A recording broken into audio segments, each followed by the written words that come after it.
항공과 비평 TV입니다. 도심항공 모빌리티 제9편으로 미국 연방항공청 FAA의 엔지니어링 브리프 EB105A에 수록된 버티포트 설계를 소개합니다. 지난 편에서는 전기추진 수직 이착륙기인 eVTOL의 정의와 분류, 설계 특징, 형식 인증, 조비 에비에이션, S4, 기후위기와 항공 배출, 항공기 전기화, 그리고 항공기 전기추진 계통을 소개했습니다. 이번 편에서 새롭게 소개할 내용은 다음과 같습니다. 먼저 미국 연방항공청 FAA와 유럽연합항공안전청 EASA의 버티포트 규제의 본질적인 차이점을 소개하겠습니다. 또한 FAA의 버티포트 설계 지침이 수록된 엔지니어링 브리프 EB105의 규제 개발 경과를 알아보겠습니다. 이어서 이번 편의 주제인 EB105의 버티포트 설계 기준을 목차에 따라 소개하겠습니다.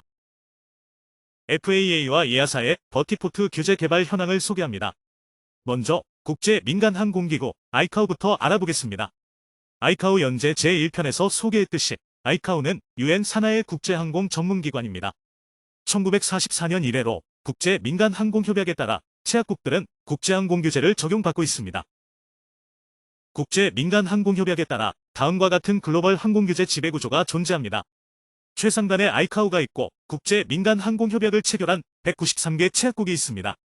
또한 채약국들은 자국의 민간항공당국, 즉 CAA를 설치하고 협약을 이행하고 있습니다. 또한 CAA 산하기관은 아니지만 다양한 국제합의 표준 단체들이 국제표준, 지침, 권고사항 개발에 기여하고 있습니다. ICAO는 국제항공규제를 통일성 있게 이행하기 위해 국제민간항공협약서 부속서에 국제표준 및 권고 관행, 즉 사프를 두고 관리해오고 있습니다. 2025년 현재 총 19개의 부속서가 있고 이번 편에서 소개할 버티포트는 부속서 14 비행장에 해당됩니다. 부속서 14 비행장은 총 2권으로 구성됩니다. 제1권은 비행장에 대한 전반적인 규제와 활주로가 있는 공항을 다루며 제2권은 헬기장을 다룹니다. 또한 다큐먼트 9261 헬기장 규범에는 더욱 상세한 지침이 수록되어 있습니다.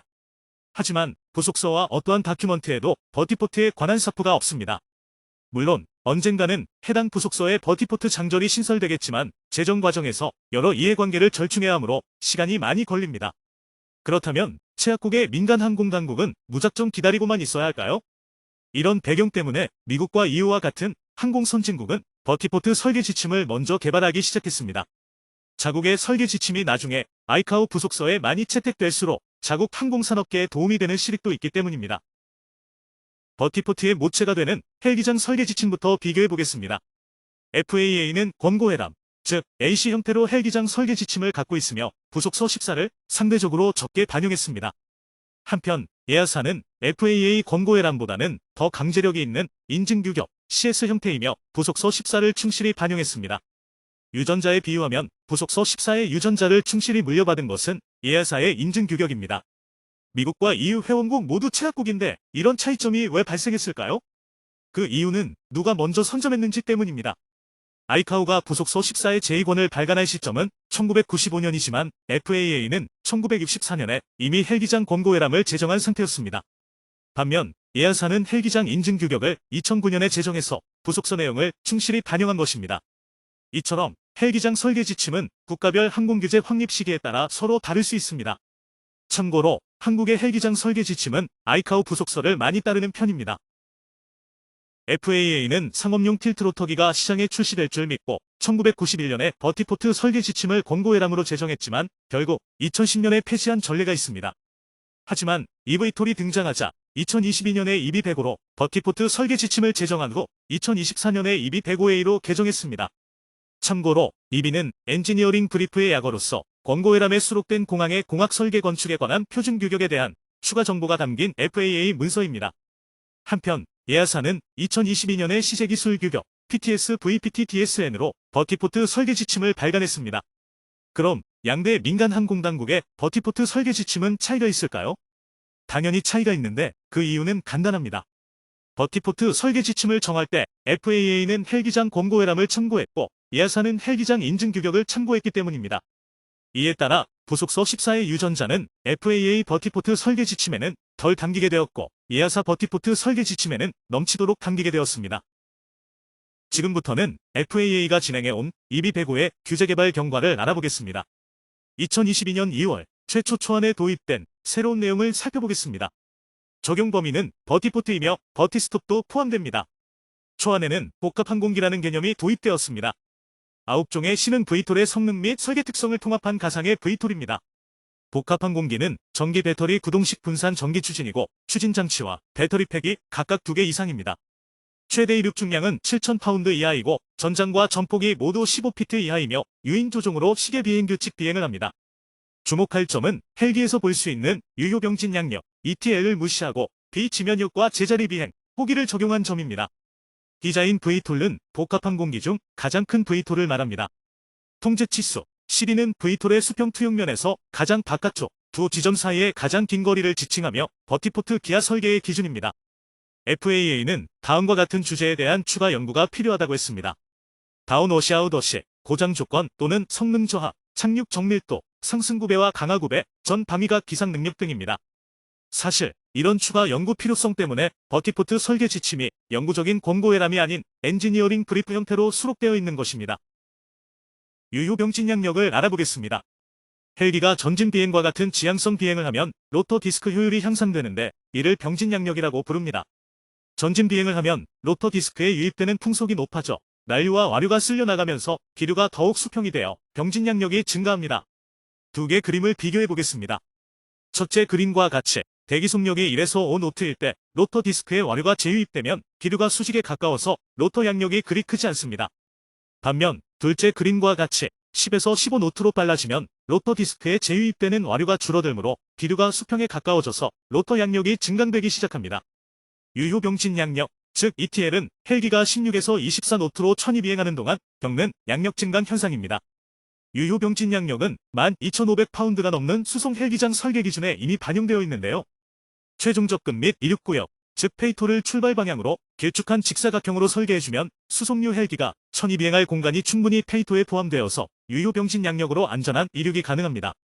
하지만 V톨은 분산 추진을 채택해서 유효 병진 양력 효과가 미미하기 때문에 FAA는 버티포트 설계 지침에 길쭉한 페이톨을 채택하지 않았습니다. 비지면역과 제자리 비행, 즉 호기에 대해 소개하겠습니다.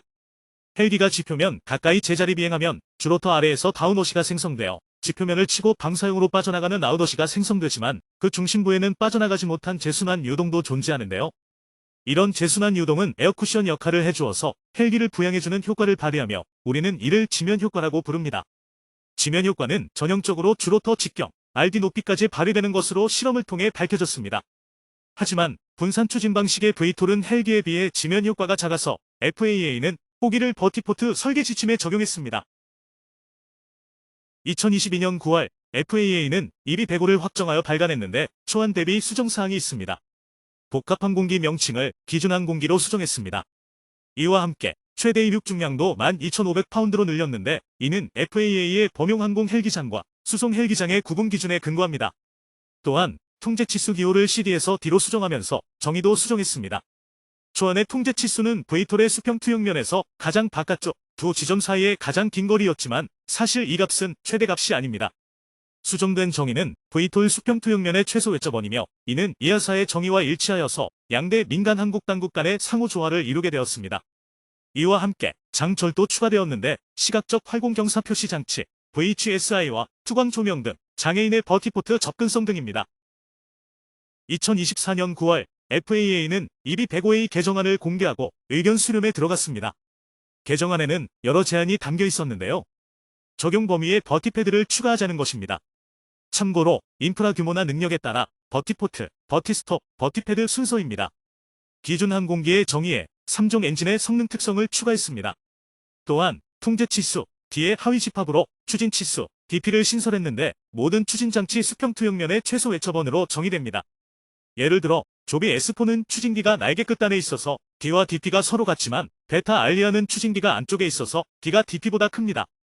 FAA가 DP를 도입하려고 했던 이유는 동력식 양력기와 비동력식 양력기의 TLOF와 페이토의 최소 치수 요건을 차등적으로 정하기 위해서였습니다. 또한 FAA는 추가 연구에 접근 및 최종 접근 각도와 구배를 추가했습니다. 이와 함께 장절도 추가되었는데 다운워시 아웃워시 주의 지침, 유도로와 주기장, 그리고 브로그로 기존 공항 내 또는 인근의 버티포트를 입지하기 위한 항공교통 고려사항이 추가되었습니다.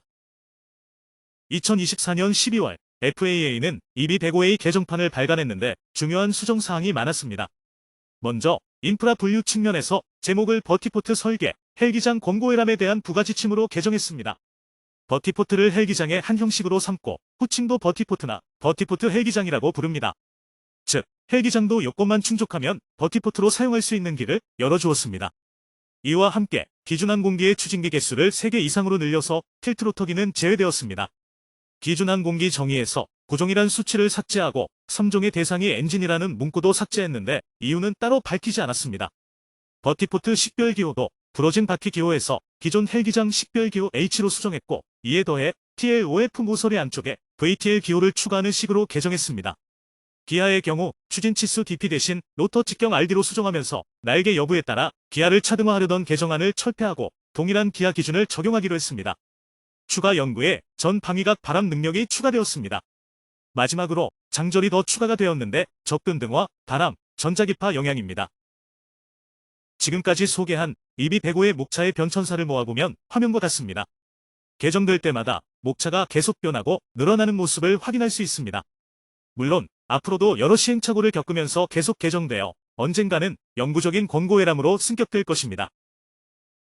그럼 지금부터 FAA의 EB105A를 목차에 따라 소개하겠습니다. 총 분량은 67쪽이며 다양한 설계 지침과 사파가 수록되어 있습니다. 하지만 예하사 버티포트 설계 지침의 179쪽 분량에 비교하면 3분의 1 정도의 분량이어서 FAA는 갈 길이 멀기만 합니다. 서론의 1.1절 EB 지침 정당화에서 FAA는 5가지로 지침을 정당화했습니다. 첫째, 가용한 자료가 제한적이라서 적용 대상 V톨이 제한됩니다. 현재 형식 인증 과정을 받고 있는 V톨은 소수라서 운용 특성, 성능, 기동성, 다운워시아웃워시, 영향, 버티포트 자료가 매우 제한적입니다. 따라서 유인 조종 VFR로 운용되고 기준항공기 특성과 성능을 가진 V톨만이 버티포트를 사용할 수 있습니다. 둘째, 헬기와 V톨 간의 설계 차이 때문에 헬기장과 버티포트 간에도 유구도의 차이가 있습니다. 셋째, V톨 형상이 천차만별이어서 대표 특성을 뽑아낼 수 없고 검증된 성능 자료도 아직 없습니다. 예를 들어 헬기의 전장에 0.83을 곱하면 대략 주로터 직경이 나오는 대표 특성이 있지만 V톨에는 그런 게 없습니다. 넷째, 선진항공 모빌리티, 즉 AAM 시장성이 높게 평가되고 버티포트가 헬기장과 유사하지만 버티포트의 운용 안전성과 인프라에 대한 고유한 요구도가 필요합니다. 다섯째, FAA가 V톨 운용시험 캠페인을 통해 관찰한 결과 V톨은 호기와 고도로 증강된 안정성과 제어 능력을 지녀서 그런 능력을 갖춘 V톨에만 EB105A가 적용됩니다. 따라서 버티포트 설계 기준을 성능 기반으로 만들기 위해서는 더 많은 자료가 필요합니다. 1.2절 용어 설명에는 25개 용어에 대한 정의가 수록되어 있습니다. 하나씩 소개하겠습니다. 다만 간략성을 위해 요약해서 소개하므로 완전한 정의문은 해당 원문을 참고해야 합니다. 진입 출발 경로는 V톨이 버티포트에 이착륙할 때 따르는 비행 항적입니다. 이어서 배터리 관련 용어 3개가 나오는데 빌드업 순서는 배터리 계통, 배터리팩 순서입니다. 통제 치수, D는 V톨의 수평 투영면의 최소 외처번으로 정의되며 그림과 같습니다. 디자인 V톨 항공기는 가장 큰 V톨 항공기를 지칭하며 TLOF, 페이토, 안전구역 크기 결정에 사용됩니다. 다운워시아웃워시는 추진기에 의해 유발되는 공기의 하향 이동과 외향 이동을 말합니다.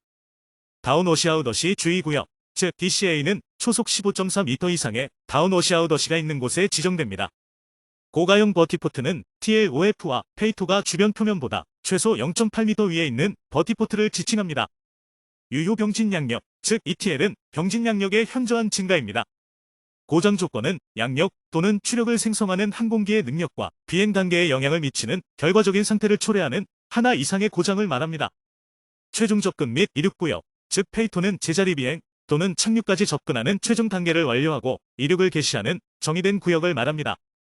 당초 개정안에는 내하중구역, 즉 LBA 요건이 있었지만 개정판에서는 삭제되었습니다.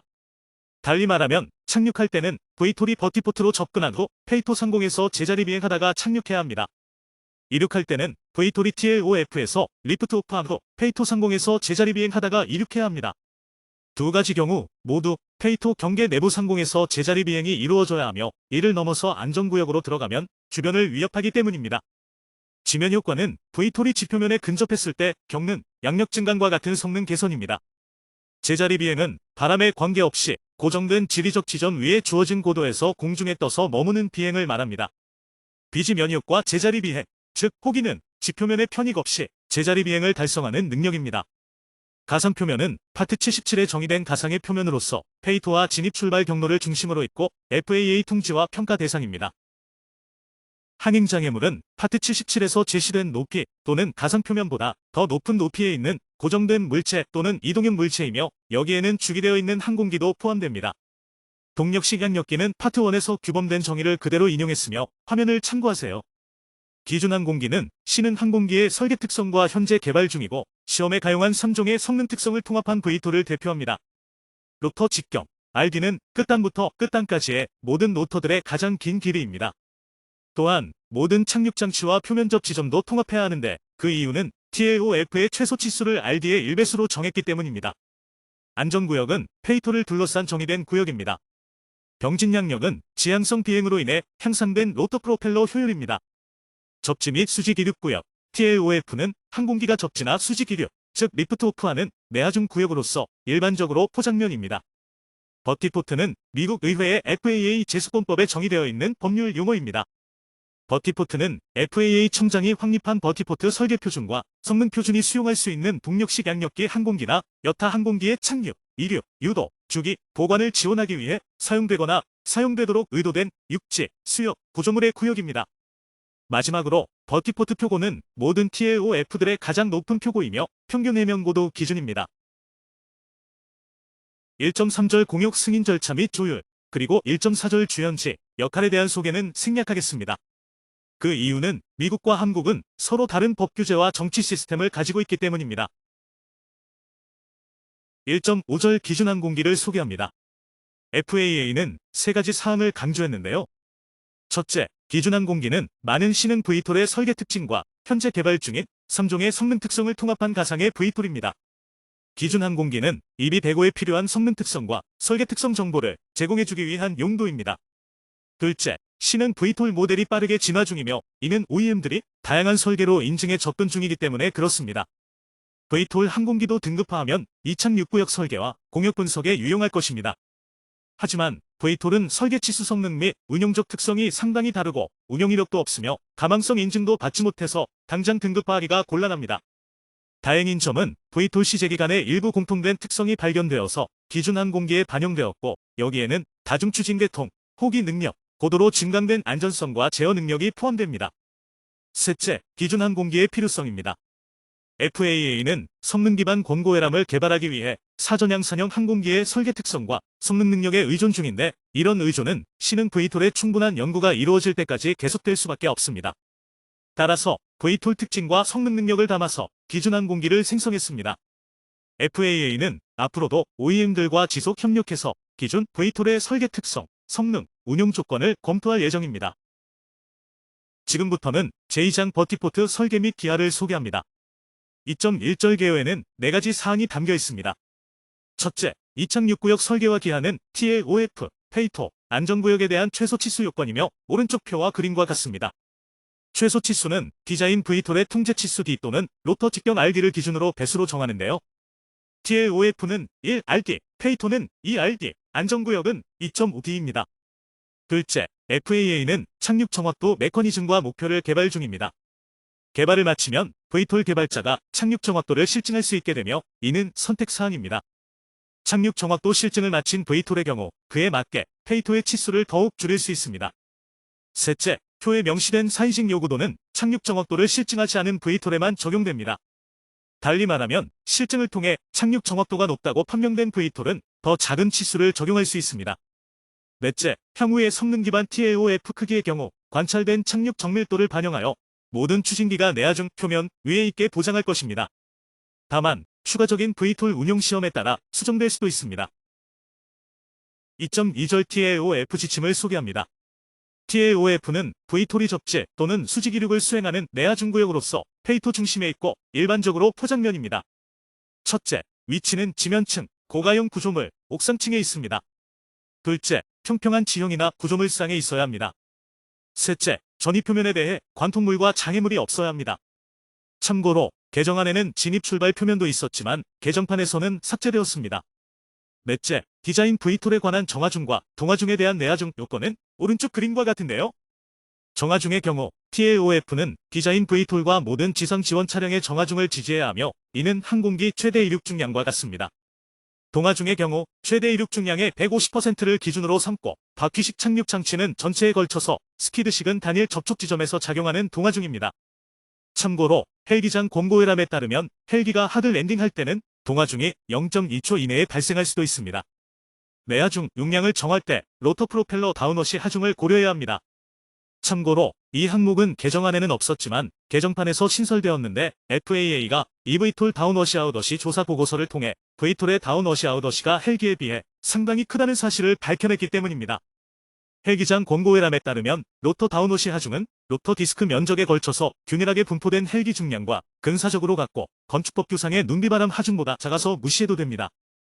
달리 말하면 헬기는 회전면 하중, 즉 중량을 로터 디스크 면적으로 나눈 값이 작아서 다운워시 하중이 넓게 분산되지만 V톨은 회전면 하중이 크고 분산 추진을 채택해서 다운워시 하중이 집중되므로 TAOF의 내하중 설계에 고려되어야 합니다. 다섯째, TAOF 중심은 자체 페이토와 안전구역의 내부 중앙에 있습니다. 여섯째, 모양은 원형, 정사각형 또는 직사각형이고 페이토와 안전구역도 같은 모양입니다. 다만 TAOF가 정사각형이어도 페이토와 안전구역은 직사각형일 수도 있습니다. 참고로 2011년 응급의료 업무 조종사 설문조사에 따르면 정사각형이 가장 우수한 시각신호입니다. 일곱째, 페이토와 안전구역의 반대편, 즉 양쪽 경계선은 TAOF 중심과 등거리에 있습니다. 여덟째, 최소 길이와 최소폭은 표 2-2를 따릅니다. 다만 원형일 경우 최소 직경에 해당됩니다. 아홉째, 표면 형질과 포장면 지침을 다음과 같이 충족합니다. 포장면이나 골재 잔디면을 갖춥니다. 지면층 시설일 경우 타당하다면 포틀랜드 시멘트 콘크리트, 즉 PCC 포장을 사용합니다. 아스팔트 표면은 착륙 장치에 의해 자국이 생겨서 전복 사고를 유발할 수 있고 파편이 주변의 위해 요인이 되므로 덜 바람직합니다. V톨과 사람이 미끄러지지 않게 거친 포장면 마감입니다. TAOF 및 페이토의 포장면 및 비포장면 부분들 간의 표고는 동일합니다. 추진기 다운워시 아웃워시로 인한 침식 손상을 예방하기 위해 표면을 안정화합니다. 고가형 TAOF의 선호 표면은 콘크리트이고 고가형 구조물의 선호 자재는 금속재이거나 코팅 금속입니다. 표면이 전도성인 경우 합선 또는 낙뢰 시 전기가 전도되지 않도록 절연 접지합니다. 표면이 금속인 경우는 접지해야 하고 접지가 타당하지 않으면 절연이 허가될 수 있습니다. 고가형 TAOF는 관련 규정과 전미화재보호협회 NFPA 418 헬기장 버티포트에 관한 표준을 참조합니다. 열째, 오른쪽 그림처럼 포장면으로부터 멀리 떨어진 곳으로 양의 배수 마이너스 0.5에서 마이너스 2.0%의 구배가 제공되어야 합니다. 그래야 물 빠짐이 잘 됩니다. 마지막으로 옥상층 TAOF 또는 여타 고가형 TAOF는 다음 사항을 보장합니다.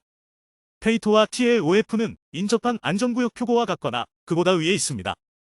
승강기탑, 냉각탑, 배기구, 외기통기구, 그리고 여타 특징물과 구조물은 V톨 운용에 영향을 미치지 않거나 관련 표면들을 관통하지 않습니다. 건물 부착 시 괴기통기구가 착륙시설 운용에 의해 영향을 받지 않습니다. 7.3절 바람과 난기류를 참조합니다. 2.3절 페이토 지침을 소개합니다.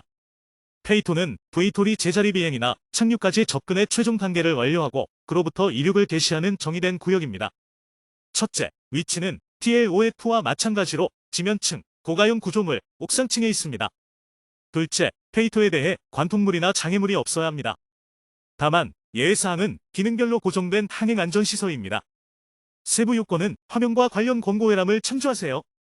셋째, 디자인 V톨에 관한 정화중과 동화중에 대한 내하중 요건은 TAOF 요건과 동일합니다. 넷째, 페이토 중심은 자체 안전구역의 내부 중앙에 있습니다. 다섯째, 최소 길이와 최소폭은 표 2-2를 따르며 원형이면 최소 직경에 해당됩니다. 여섯째, 모양은 TAOF와 안전구역과 동일한 기하적 모양입니다.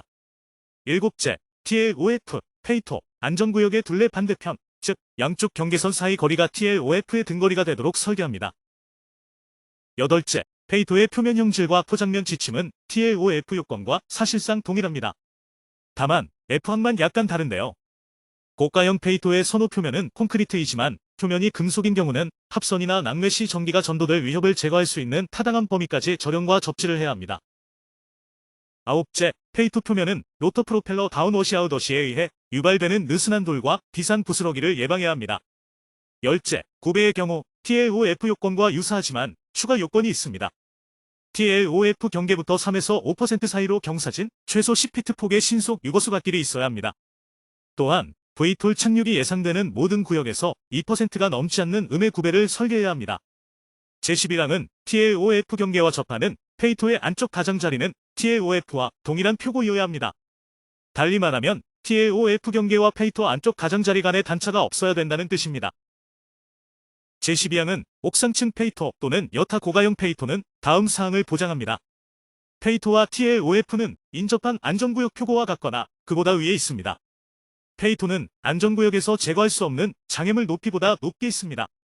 페이토 플랫폼이 주변보다 1.2m 이상 높으면 추락 예방은 의무사항이지만 FAA는 그보다 더 보수적으로 0.8m 이상이면 추락 예방을 권고하고 있습니다. 영구적인 난간이나 울타리는 항공기 운용의 위해 요인이어서 사용하지 않습니다. 페이토 외부 둘레에 폭이 최소한 1.5m인 안전망을 설치하면 낙하와 낙하물로부터의 보호를 위한 하나의 잠재적인 솔루션이 될 수 있습니다. 참고로 개정안에는 그물망의 하중 지지 능력이 제곱피트당 50파운드였지만 개정판에는 그의 절반인 25파운드로 완화되었습니다. 2.4절 안전구역 지침을 소개합니다. 안전구역은 의도하지 않게 페이토로부터 벗어난 V톨의 손상 위험을 줄일 의도로 페이토 주위를 감싸는 정의된 구역입니다. 첫째, 안전구역 위치는 TLOF 및 페이토와 마찬가지로 지면층, 고가형 구조물, 옥상층에 있습니다. 다만 안전구역은 수역이나 장애물이 없는 공역 위로 확장될 수 있습니다. 둘째, 페이토에 대해 관통물이나 장애물이 없어야 합니다. 다만 예외사항은 부서지기 쉬운 마운트상에 있어야 하는 기능별로 고정된 항행안전시설 등이 있습니다. 셋째, 고가형 TLOF는 안전구역 내에 고정식 물체가 페이토 위로 돌출되지 않아야 합니다. 다만 예외사항은 부서지기 쉬운 마운트상에 있어야 하는 기능별로 고정된 물체 등이 있습니다. 넷째, 최소 길이와 최소 폭은 표 2-1을 따르며 원형이면 최소 직경에 해당됩니다. 다섯째, 모양은 TLOF 및 페이토와 동일한 기하적 모양입니다. 여섯째, TLOF, 페이토, 안전구역의 둘레 반대편, 즉 양쪽 경계선 사이 거리가 TLOF의 등거리가 되도록 설계합니다. 일곱째, 안전구역 표면은 다운워시아웃워시에 의해 유발되는 느슨한 돌과 비산 부스러기를 예방해야 합니다. 여덟째, 안전구역 구배는 페이토로부터 수평 단위와 수직 단위가 각각 2:1보다 가파르지 않은 양의 배수를 제공해야 합니다. 아홉째, 옥상층 페이토 또는 여타 고가형 페이토는 관계 규정 요구도를 충족해야 합니다. 2.5절 다운워시아웃워시 주의 지침을 소개합니다. 다운워시는 수직 비행에서 양력을 생성하는 추진 장치에 의해 생성되는 기류이고 다운워시가 지면에 부딪히면 수평으로 아웃워시가 됩니다. 다운워시아웃워시는 주변에 여러 방식으로 위험을 줄 수 있습니다. FAA 연구에 따르면 다운워시아웃워시가 초속 15.4m 이상이 되면 버티포트 안전에 영향을 미칩니다. 참고로 초속 15m는 태풍의 경계 풍속이기도 합니다. 이런 위험을 관리하기 위해 다운워시아웃워시 주의구역, 즉 DCA를 확립해야 합니다. DCA 설정 위치는 초속 15.4m 이상의 장소입니다. 나머지 DCA 요건은 화면을 참고하세요. FAA는 연구를 통해 DCA를 안전구역 너머까지 확장해야 한다고 판단했습니다. FAA는 자료를 계속 수집 중이며 7,000파운드 이하 V톨 풍속 자료가 가용해짐에 따라 연구보고서를 최신화할 예정입니다. 연구에 따르면 어떤 V톨의 경우 TLOF 중심에서 38.5m 떨어진 곳에서도 초속 15.4m 임계값을 훨씬 넘는 바람이 측정되었습니다. V톨이 7,000파운드가 넘으면 FAA와 협력해 DCA 크기를 정해야 합니다. DCA 설계 고려사항은 제자리 비행 외에도 유도 중이거나 주기 중일 때도 다운워시아웃워시가 널리 퍼질 것을 고려해야 합니다. FAA는 향후 버티포트 개발에서 오른쪽 그림과 같은 DCA의 안전보장 조치를 요구할 수도 있다고 밝혔습니다. 버티포트 주변의 준공환경도 고려해야 하는데요. 특정 형식의 구조물은 다운워시아웃워시 속도를 증가시키는 벤츄리 효과 채널을 초래할 수 있기 때문입니다. 버티포트 주변인에 대한 위험을 경감할 방법도 찾아야 합니다. 가장 확실한 방법은 V톨이 운영할 때만 다운워시아웃워시가 유효하므로 주변인의 DCA 진입을 금지하는 것입니다. DCA는 버티포트 경계를 넘어 확장될 수 있으므로 해당 구역의 위험을 경감할 수 있는 조치를 취해야 합니다. 벽체를 세우는 방법이나 슬랩 구조물이나 분사 스크린을 세우는 방법도 있을 것입니다. 하지만 이런 것들이 오히려 장애물이 되어서 벤츄리 효과를 촉진해서는 안 됩니다. 2.6절 VFR 진입 출발 지침을 소개합니다. 먼저 2.6.1절 VFR 진입표면 출발표면 전입표면입니다. 현행 미국 연방항공 규정 파트 77에 정의되어 있는 헬기장 용도의 가상표면은 버티포트에도 적용될 수 있습니다. 가상표면에는 주표면, 진입표면, 전입표면이 포함됩니다. 오른쪽 그림은 헬기장 설계 권고회람에 수록된 헬기장 용도의 가상표면의 요건을 보여줍니다. 파트 77에는 항행 가능한 공력에 영향을 미치는 물체에 관한 표준 및 통지 요건이 확립되어 있어서 마찬가지로 버티포트에도 적용할 수 있습니다. 버티포트 가상표면에는 4가지 요건이 적용됩니다. 첫째, 주표면은 페이토와 동의어입니다. 즉, 주표면이 페이토이고 페이토가 주표면입니다. 달리 말하면 확립된 버티포트 표고에서의 수평평면이 주표면입니다. 둘째, 진입표면은 바꿔 말하면 출발표면이기도 합니다. 진입출발표면은 주표면과 동일한 폭을 지닌 페이토의 가장자리에서 시작해서 그 폭이 500피트가 되는 수평거리 4000피트만큼 외향상향 연장되며 수평대 수직 기울기는 8대 1입니다. 오른쪽 그림에서 하늘색 표면이 진입표면입니다. 셋째, 전입표면은 주표면, 진입표면, 중심선부터 수평으로 측정된 250피트만큼 수평대 수직이 각각 2대 1 기울기로 주표면의 횡방향 경계부터 그리고 진입표면의 횡방향 경계부터 외향상향 연장됩니다. 오른쪽 그림에서 노란색 표면이 전입표면입니다. 넷째, 진입표면, 전입표면, 주표면은 관통물이 없어야 합니다. 다만 FAA가 항공학적 연구를 통해 위해 요인이 아니라고 결정하는 경우와 기능별로 고정된 항행안전시설은 예외입니다. 가상표면은 직선형일 수도 있고 곡선형일 수도 있습니다. 왼쪽 그림과 같은 직선형 진입이면 방금 소개한 4가지 요건만 적용됩니다. 반면 오른쪽 그림과 같은 곡선형 진입이면 추가 요건이 붙는데요. 오른쪽 그림의 상단 사파를 보면 페이토에서 직선형 진입이 시작된 후 다소 급한 곡선형 진입으로 변합니다. 이 경우 곡선 반경 R과 직선거리 S의 합이 1886피트 이상이어야 하고 곡선 반경 R은 886피트 이상이어야 합니다. 하단 사파의 경우 페이토에서 완만한 곡선형 진입이 시작되어 상당히 지속됩니다. 이 경우 곡선 반경 R이 이미 1886피트이므로 직선거리 S가 굳이 필요 없습니다. 보기에는 하단 사파가 곡선 반지름이 커서 상단 사파보다 더 안전하게 보이나요? 하지만 FAA의 판단은 정반대인데 그 이유는 다음과 같습니다. VTOL 이륙 성능이 곡선 구간에서 감소할 수도 있기 때문입니다. 따라서 VTOL이 페이토에서 출발하면 한동안 직선형 출발 표면을 타고 이륙 상승한 후에 곡선형 출발 표면으로 갈아타게 해주는 것이 바람직합니다. 날개가 있는 모든 항공기는 곡선 구간에서 이륙 상승 성능이 감소하기 마련인데 뱅크각 때문에 양력의 일부만이 수직력으로 작용하기 때문에 그렇습니다. 2.6.2절 VFR 진입 경로 출발 경로를 소개합니다. 진입 경로 출발 경로는 VTOL이 버티포트에 이착륙할 때 따라가는 비행 항적이며 7가지 요건이 적용됩니다. 첫째, 선호 경로는 가능한 한 우세 풍향과 정렬되어야 하며 대풍 운용은 피하고 측풍 운용은 최소화해야 합니다. 참고로 아이카오 부속서 14 제1권에 따르면 이용률, 즉 유저빌리티 팩터는 즉풍 성분 때문에 제약되지 않는 활주로 또는 활주로 체계의 사용 시간의 100분율입니다. 아이카오는 95% 이상의 이용률을 권고하며 비행장 입지 선정 이전에 신뢰성 있는 바람 분포 통계를 얻으려면 5년 이상 바람 관측을 권고합니다. 미리 말하면 7.3절 바람과 난기류에서 FAA는 10년 이상의 바람 관측 기간을 권고하는데 이는 아이카오 권고사항의 2배에 달합니다. 이런 바람 관측을 통해 통계를 얻으면 버티포트 입지에서 우세풍을 알 수 있습니다. 둘째, 2개 이상의 경로가 있어야 하며 서로 반대 방위이거나 최소한 135도로 분리되어야 합니다. 셋째, 추가적인 경로는 우세풍 평가에 기반하거나 선호 비행 경로에서 135도 이상만큼 분리되어야 합니다. 넷째, 모든 진입 출발 표면에는 장애물이 없어야 합니다.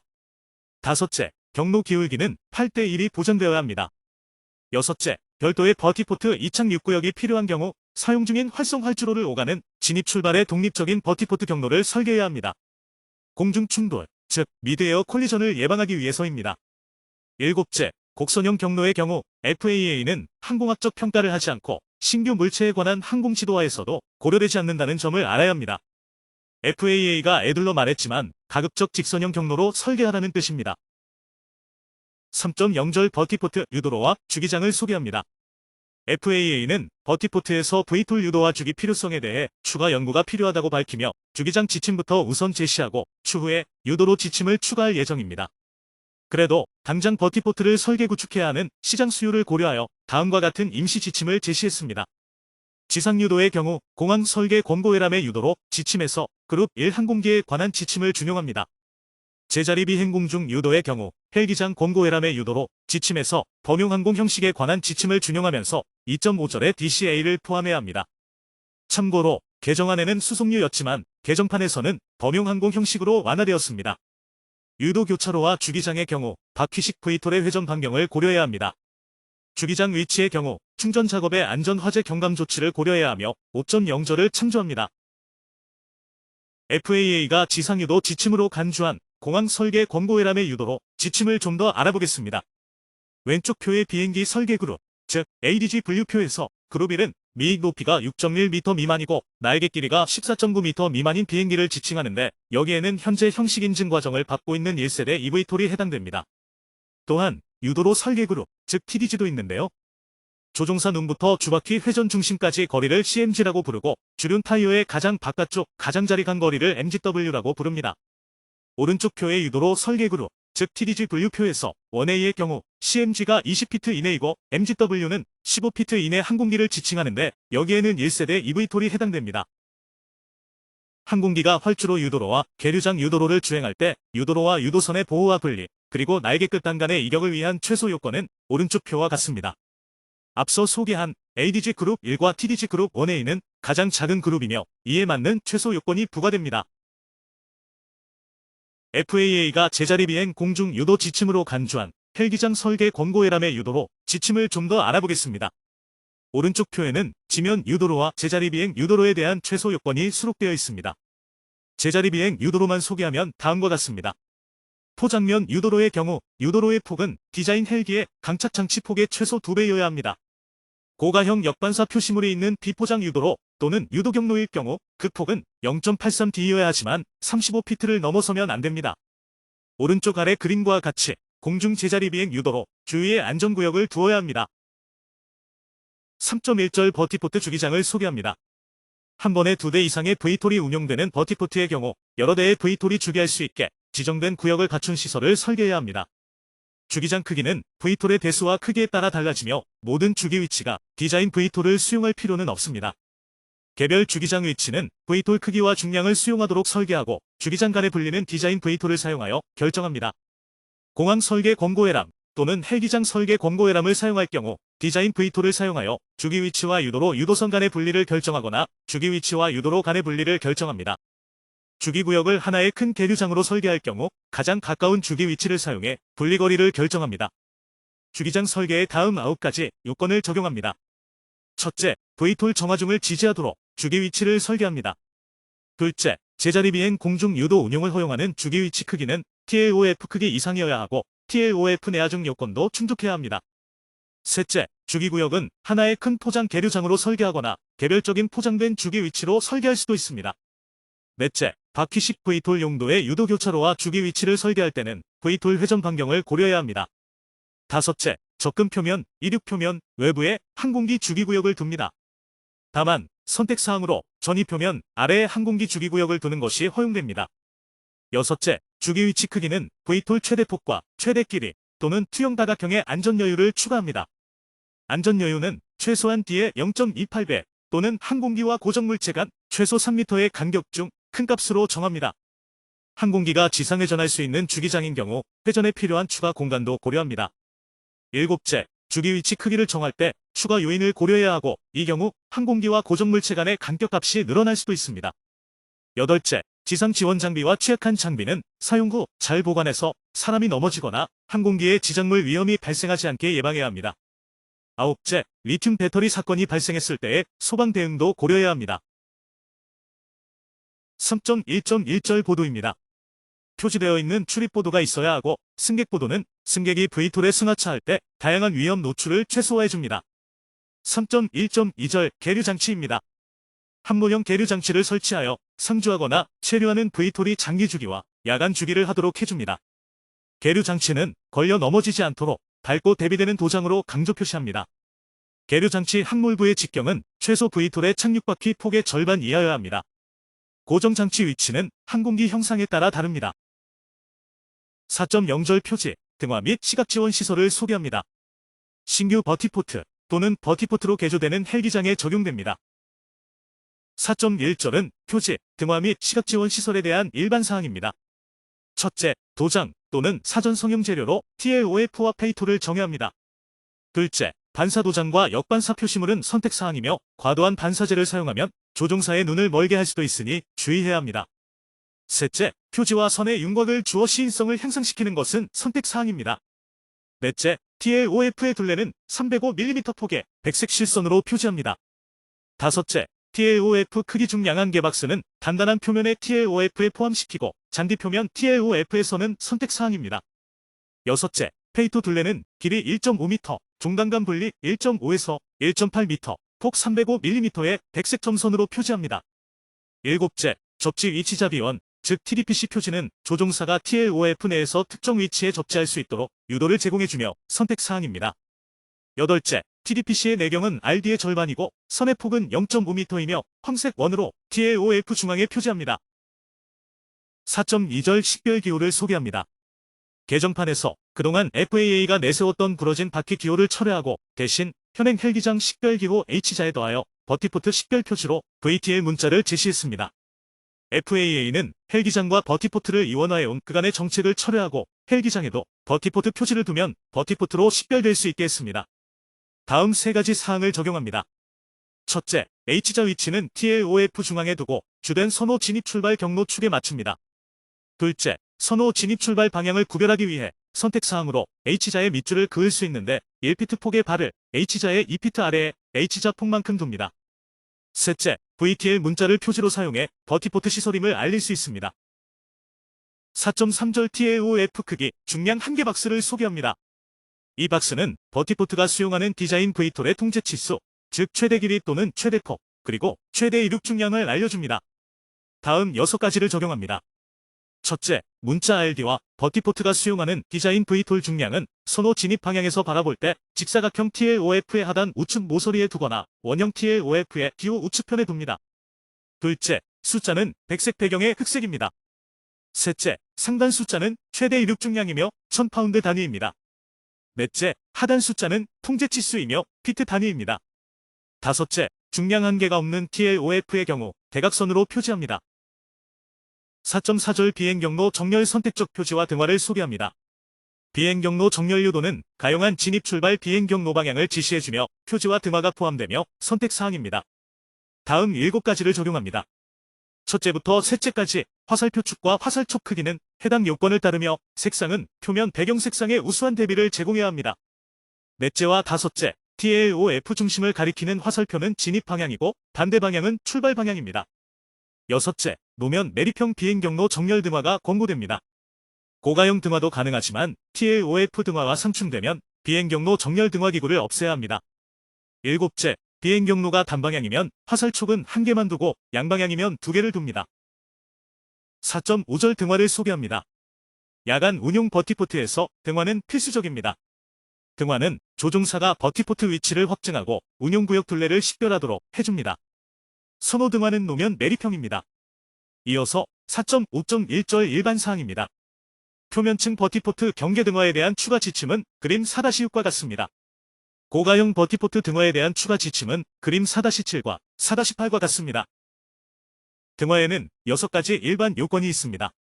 첫째, TLOF 및 페이토 경계 등화, 비행 경로 정렬 등화, 진입 착륙 방향 등화의 경우 FAA 형식 L-861H, 고가형 무지향성 녹색 기구 L-852H, 노면 메리평 무지향성 녹색 등화 기구를 사용합니다. 둘째, 발광 다이오드 LED의 경우 일부 LED 등화 기구가 일부 야간 투시경 시스템의 사용과 호환되지 않을 수도 있습니다. 셋째, 경계 등화 기구에 백열등이 사용되면 한국 녹색, 즉 에비에이션 그린 색도 요구도를 충족해야 합니다. 넷째, 경계 등화 기구 측광 표준은 오른쪽 표를 따릅니다.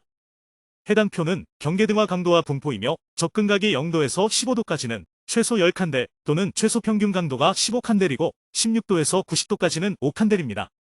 다섯째, 고가형 경계 등화 기구는 내하중 등화 받침대 L-868 사이즈 B 또는 비내하중 등화 받침대 L-867 사이즈 B에 설치되어야 합니다. 여섯째, 버티포트 등화 설치는 관련 권고회람을 따릅니다. 원래 EB105A 개정안은 EB87을 인용했지만 개정판에서는 EB67과 헬기장 설계 권고회람으로 대체되면서 삭제되었습니다. 하지만 EB87 시계 비행 기상 조건 헬기장 경계 등화에는 유용한 정보가 있기 때문에 시청자에게 소개하겠습니다. 헬기의 경우 시계 비행 기상 조건에서 헬기장으로 접근할 때 전형적인 강하 각도는 급할 때는 15도가 넘고 정상시에는 12도에서 15도, 완만할 때는 12도 미만입니다. 따라서 이런 강하 각도 범위에 있는 헬기 조종사에게 헬기장 등화의 빛을 잘 전달해주기 위해 0도에서 15도까지는 최소 10칸델 또는 최소 평균 강도 15칸델로 비추고 그보다 큰 각도에서는 5칸델 정도로 비춥니다. 참고로 촛불 하나의 강도는 대략 1칸델이고 25W 백열등의 강도는 135칸델 정도입니다. 경계등화로 한국 녹색을 사용하는 이유는 인간의 눈은 환경에 적응했을 때 녹색에 가까운 555나노미터 파장에 가장 민감해지기 때문입니다. 달리 말하면 어두운 야간의 조종사의 눈은 어둠에 적응된 상태이므로 한국 녹색이 가장 잘 보이기 때문입니다. 참고로 등화에 대해 알아보겠습니다. 활주로, 유도로, 헬기장 및 버티포트 등화기구 권고회람에는 등화기구 형식이 수록되어 있습니다. 가장 최근에 새로 등재된 등화기구 형식은 L-852H와 L-861H인데 헬기장과 버티포트의 TLOF 및 페이토의 경계등화, 비행경로 정렬등화, 접근 착륙 방향등화 용도이고 무지향 한국 녹색입니다.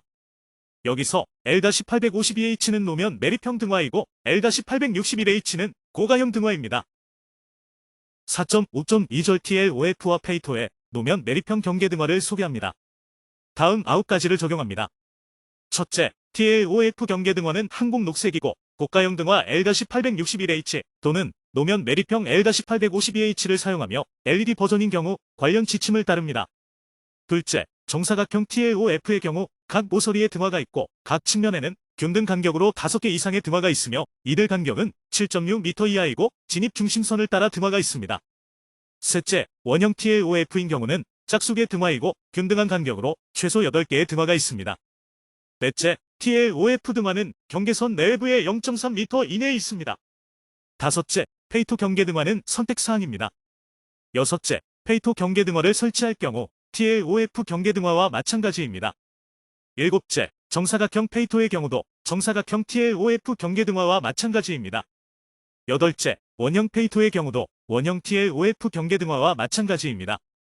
아홉째, 페이토 등화도 경계선 내부에 0.3m 이내에 있습니다. 4.5.3절 TLOF와 페이토의 고가형 경계등화를 소개합니다. 돌출등화는 노면 메리평 등화와 동일한 표준을 적용하되 다음 4가지를 적용합니다. 첫째, 무지향성 등화입니다. 둘째, 등화는 TLOF와 페이토의 바깥쪽 가장자리에 있습니다. 셋째, 등화는 부서지기 쉬운 고가형 등화기구 상에 있고 TLOF 표면 위로 51mm 이하여야 하며 TLOF와 페이토의 각각의 둘레로부터 밖에 3m 이내에 두어야 합니다. 넷째, 등화는 TLOF 가장자리 표고에서 수평면을 51mm 넘게 관통하지 않으며 오른쪽 그림과 같습니다. 4.5.4절 시각적 활공경사 표시 장치 VGSI를 소개합니다. VGSI는 조종사에게 시각적인 수직 진로 신호와 강화 신호를 제공해주는 항행 안전 시설입니다. 참고로 VGSI 형식에는 바시, 파피, 티바시, 티바시, 하피 등이 있습니다. 최저 진로 상의 시각 신호가 진입 진로 중심선의 10도 이내에 있는 모든 물체들에 걸쳐 최소 1도의 간격을 제공하도록 설치합니다. 최적의 위치는 TLOF 상공 0.9m에서 2.4m 사이에 강착장치가 있게 V톨이 제자리 비행하도록 유도해줄 수 있는 거리에서 진입 경로의 연장 중심선 상에 설치하는 것입니다. 유의사항은 강착장치부터 조종사의 눈까지의 수직거리를 추정해야지 제대로 된 설치 위치를 잡을 수 있습니다. 조종사가 VGSI를 제어할 수 있게 하여 선택적으로 필요할 때만 켤 수 있게 해야 합니다. 특히 야간에 VGSI가 필요할 때는 장애물 회피, 소음 저감, 교통관제 등의 절차가 비행의 경사를 요구할 때 또는 V톨의 운용 환경이 시각표면 신호를 거의 제공하지 않는 때입니다. 4.5.5절 접근등화입니다. 접근등화는 선택사항입니다. 설치할 경우 선호하는 진입-출발 경로의 중심선에 5개의 녹색 무지향성 등화 선을 둡니다. 첫째 등화는 TLOF로부터 9.1에서 18.3m 떨어져 있어야 하고 나머지 등화는 진입 경로 중심선에 맞추어 4.6m 간격으로 둡니다. 4.5.6절 투광 조명 등 선택사항을 소개합니다. 사실 FAA는 버티포트의 시각적 획득의 효과성에 관해 투광 조명 등을 평가하지 않아왔습니다. 투광 조명 등 사용 및 설치 지침은 4가지입니다. 첫째, 주변 빛이 야간 운용 용도의 표지를 적절히 비추지 않는 경우 투광 조명 등을 설치하여 TLOF 페이토 주기구역을 비춥니다. 둘째, 높은 폴이 필요하지 않게 가능하다면 인접 건물에 투광 조명 등을 설치합니다. 또한 TAOF 페이토 안전구역 및 진입 출발 표면과 전입 표면에 떨어져 있게 배치함으로써 투광 조명 등과 관련 하드웨어가 장애물 위에 의인이 되지 않게 합니다. 셋째, 투광 조명 등을 아래로 조준하여 계류장과 주기 표면에 충분한 조명을 제공합니다. 넷째, 이착륙 중에 조종사의 시야를 간섭할 수 있는 투광 조명 등의 경우에는 조종사가 제어하거나 요청하여 전멸할 수 있게 해줍니다. 주기사항으로는 투광 조명 등이 TAOF와 페이토에 대한 기존의 등화 권고사항을 대체하지는 않습니다. 또한 헬기장 용도의 백색 등화는 항공기가 착륙하기 전까지 켜면 안 되고 이륙 전에 꺼서도 안 됩니다. 4.6절 식별 등대입니다. 야간 운용의 경우 버티포트에는 L-801H 중간 강도의 헬기장 식별 등대가 필요합니다. 분당 30에서 45의 깜빡이는 백색, 황색 또는 녹색 등화입니다. 버티포트가 공항 안에 있다면 버티포트 식별 등대는 요구되지 않습니다. 버티포트 식별 등대는 헬기장 지침에 따라 관련 권고회람을 준용합니다. 참고로 식별 등대는 깜박이 램프를 사용하는 비회전식과 일반 램프를 사용하는 회전식이 있습니다. 공항 및 헬기장 등대에 관한 규격 권고회람에 따르면 운용온도 범위에 따라 두 가지 등급이 있고 분당 깜박임은 33에서 39회이므로 버티포트 식별 등대 요건에 속합니다. 4.7절 풍향 지시기를 소개합니다. 풍향 지시기는 풍향과 풍속 정보를 제공해줍니다. 다음 11가지 사항을 적용합니다. 첫째, 최소 1개의 풍향 지시기가 있어야 하며 관련 권고회람에 합치해야 합니다. 둘째, 오렌지색을 사용합니다. 셋째, 모든 바람 조건에서 유효 풍향 및 풍속 정보를 제공하도록 귀치시킵니다. 넷째, TAOF에서 152m 떨어진 진입 경로에 있는 조종사에게 보여야 합니다. 다섯째, TAOF에 있는 조종사에게 보여야 합니다. 여섯째, TAOF의 수평으로 152m 이내에 둡니다. 일곱째, 현지 사정에 따라 여러 개의 풍향 지시기를 둘 수도 있습니다. 여덟째, 다중 풍향 지시기를 사용할 경우 관련 권고회람을 준용합니다.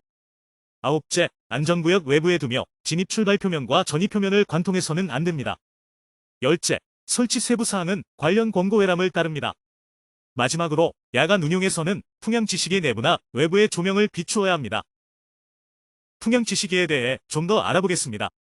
풍향 지시기의 콘에서 띠 하나는 3노트, 즉 초속 1.54m의 풍속을 의미합니다. 관련 권고회람에는 두 가지 형식이 있습니다. 첫째는 L806이며 낮은 질량 지지구조물에 마운트되어 있습니다. 둘째는 L807이며 견고한 지지구조물에 마운트되어 있습니다. 또한 두 가지 스타일이 있는데 외부 조명식과 내부 조명식입니다. 제오장 충전 및 전기 인프라를 소개합니다. FAA EB105A에서 규제 개발 진도가 가장 낮은 장저를 꼽으라면 아마도 제오장일 것입니다. 기존 헬기장에는 없는 충전과 전기 인프라가 버티포트에는 필요하기 때문입니다. 하지만 항공추진계통 전기화 분야는 산업별 표준이 거의 없이 진화하고 있는 분야라서 FAA의 규제 개발에는 많은 시간이 필요할 것입니다. 아직 규제 개발 성숙도가 낮기 때문에 상세한 소개는 생략하므로 화면을 참고하길 바랍니다. 제6장 공항 내 버티포트를 소개합니다. 공항 안에 버티포트를 개발하거나 공항의 기존 헬기장을 개조하려는 수요가 발생하고 있습니다. 공항 안에 버티포트 시설을 두려 할 때 설계에 고려해야 할 사항이 있습니다. 기존 비행기의 교통과 운항을 간섭하지 않고도 V2를 운용할 수 있는 버티포트 위치를 찾아야 합니다. 만약 영향을 미칠 수밖에 없다면 버티포트 시설과 진입 출발 절차를 제정해야 합니다. 또한 탑승객의 보안 조치를 취한 상태에서 터미널 간 접근성을 제공해야 합니다. 신규 버티포트 인프라 또는 고정식 장비를 두려면 공항 배치 계획, 즉 APL에 수록하여 FAA의 검토를 받아야 합니다. FAA 승인 대상 프로젝트의 경우 환경 검토도 받아야 합니다. 연방정부의 지원을 받지 않는 공항에 버티포트를 건설하려면 파트 157에 따라 착공 90일 전에 FAA에 관련 서류를 제출해야 합니다. 기존 공항이나 그 인근의 버티포트를 구축하려면 브록 A를 참조해야 합니다. TAOF를 공항 안에 두려면 보안 조치가 취해진 상태로 쉽게 접근할 수 있는 곳이어야 합니다. 예를 들어 고정익기 이동구역에서 멀리 떨어져 있지만 접근성이 있는 곳에 TAOF를 두는 방안도 있습니다. 페이토를 공항 안에 두는 경우 고정익기와 V톨이 각각 활주로와 버티포트에서 동시적으로 동일한 방향으로 시계 비행 규칙으로 운영하려면 오른쪽 표를 따라야 합니다. 예를 들어 12,500파운드 이하의 소형 비행기가 이용하는 공항의 경우 버티포트의 페이토 중심과 활주로 중심선 간의 이격은 152m 이상이어야 합니다. 만약 30만 파운드가 넘는 초대형 비행기가 이용하는 공항이라면 최소 입격거리는 213m까지 늘어나야 합니다. 제7장 현장 안전 요소를 소개합니다. 7.1절 소방 고려사항입니다. 화재보호 지침과 고정식 이동식 에너지 저장 시스템 안전표준 지침은 전미화재보호협회 NFPA의 관련 표준을 참조합니다. 7.2절 보안 및 안전입니다. 공항 내 버티포트의 경우 미국 교통보안국 TSA 규정에 따라 승객이 공항 보안구역에 진입 전에 보안 검색을 실시합니다. 안전장벽을 설치하고 접근 통제 조치를 위해 6가지를 적용합니다. 첫째, 지면층 버티포트의 경우 V톨 운용구역 주변이나 안전구역 외부의 펜스 또는 벽 형태로 진입 출발 표면의 표고 밑에 안전장벽을 세웁니다. 둘째, 필요시 진입 출발 경로 근처에 안전구역 외부 둘레 밖에 꽤 멀리 진입 출발 표면과 전입 표면의 표고 밑에 장벽을 세웁니다. 셋째, 안전장벽은 사람의 운용구역 진입을 제지할 만큼 충분히 높지만 항공기 운용에 유해하지 않을 만큼 충분히 낮은 표고여야 합니다. 넷째, 공항 에어사이드 구역으로 통제 접근을 제공하기 위해 TSA가 요구 권고하는 충분한 보안 조치가 강구되어야 합니다. 다섯째, 왼쪽 그림과 같은 버티포트 주의 표지판을 모든 버티포트 접근 지점에 표시합니다. 여섯째, 항공기가 운용되는 동안에는 모든 사람들이 DCA 밖에 있도록 보장합니다. 7.3절 바람과 난기류를 소개합니다. 바람 조건은 모든 항공기에 어느 정도 영향을 미치기 때문에 버티포트 주진입 경로를 결정하려면 최소한 최근 10년 관측 기간 동안 바람 분석을 권고합니다. 지면층 옥상층 버티포트의 난기류 요인은 건물 주변과 위로 흐르는 공기, 나무 길이, 지형 불규칙성 등입니다. 다음 5가지를 난기류에 적용합니다. 첫째, TLOF를 건물 나무 지형에서 멀리 두어서 페이토와 진입 출발 경로 근처에서 난기류가 최소화되도록 해줍니다. 둘째, 난기류 경감 설계 조치의 필요성을 결정하기 위해 페이토 표면, 인근과 이를 가로지르는 난기류 기류 특성을 평가합니다. 예를 들어 지붕, 지붕난간 또는 지지구조물 사이의 공극이 대표적인 평가 대상입니다. 또한 페이토가 건물 구조물 가장자리와 꼭대기 근처 또는 여타 건물이나 구조물의 난기류 후류의 영향 내에 있을 때도 마찬가지입니다. 셋째, 최소 1.8m의 공극을 제공해서 모든 측면에 막힘이 없도록 합니다. 넷째, 고가형 구조물의 공극이나 난기류 경감 설계 조치를 취하지 않은 경우 특정 바람 조건에서는 운용 한계 사항을 부과하는 것이 필요할 수도 있습니다. 다섯째, 옥상층 버티포트의 경우 기류 난기류 측정 장비가 필요할 수도 있습니다. 7.4절 기상 정보를 소개합니다. 자동 기상 관측 시스템, 즉 AOS는 선택 사항입니다. AOS는 버티포트 부지의 현재 기상 상태를 측정하고 자동 방송해주는 시스템입니다. AOS는 TLOF에서 최소한 30.5m에서 213m 사이에 설치함으로써 계기들이 V톨 로터 프로펠러 워시에 영향을 받지 않도록 합니다. AOS에 대한 지침은 관련 권고회란과 FAA 훈령에서 찾을 수 있습니다. 다만 AOS가 아닌 다른 기상 관측 시스템도 버티포트에서 사용될 수 있는데 그 경우 다른 입지 기준이 적용될 것이며 추가 연구가 진행 중입니다. 참고로 자동 기상 관측 시스템 AOS에 대해 좀 더 알아봅니다. 미국의 경우 자동화된 기상 관측소로 공항 기상국이 있는데 AOS와 한국에서는 종관 기상 관측 장비로 불리는 ASOS가 있습니다. AOS는 비연방 AOS 프로그램에 따라 인증되며 관련 권고회람을 참조하세요. FAA에 따르면 2017년에 FAA가 소유한 AOS와 구식 AWSS를 AOS-C 형상으로 업그레이드했다고 밝혔습니다. AOS-C는 FAA가 보유한 최신 AOS 시설이며 정시 관측보고, 즉 메타와 특별 관측보고, 스페시 형식의 항공기상보고를 발행합니다. 현재 인증된 비연방 AOS 형식은 5가지이며 오른쪽 표와 같습니다. FAA가 승인한 AOS 모델을 판매 중인 기업은 모두 4곳입니다. 7.5절 동계 운용입니다. 고가형 버티포트의 경우 눈과 얼음을 녹일 수 있는 표면 내장형 시스템을 통합할 것을 권고합니다. 또한 제설 방법과 장비를 수용할 수 있도록 버티포트를 설계해야 합니다. 겨울철에 어두운 색의 TLOF를 사용하면 태양열을 그만큼 더 흡수하여 도움이 될 수 있습니다. 7.6절 장애인의 버티포트 접근성입니다. 버티포트도 일종의 공항이기 때문에 미국 의회가 정한 장애인 접근성 법률이 마찬가지로 적용되므로 설계에 반영해야 합니다. 7.7절 전자기파 영향입니다. 전자기파 장치에는 대형 환풍기 모터, 승강기 모터, 자기공명형 상장치, 즉 MRI, 고전력 장치 등이 있습니다. 이들 장비는 V톨 자기 나침반의 일시적인 변칙을 유발합니다. 또한 탑재 항법 장비에도 간섭을 일으킵니다.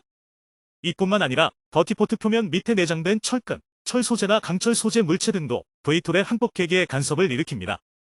병원에서 이와 같은 장치들의 위치에 주의해야 하므로 전자기파 간섭, 즉 EMI 위의 요인 표지나 표지판을 권고합니다. 대상 장치는 MRI, 고전력 소모 전자기파 장비입니다. 가시성을 극대화하기 위해 버티포트 진출입 지점에 EMI 위에 요인 표지판을 두는 것이 좋습니다. 오늘 준비한 내용은 여기까지입니다. 항공과 비평TV를 시청해주셔서 감사합니다.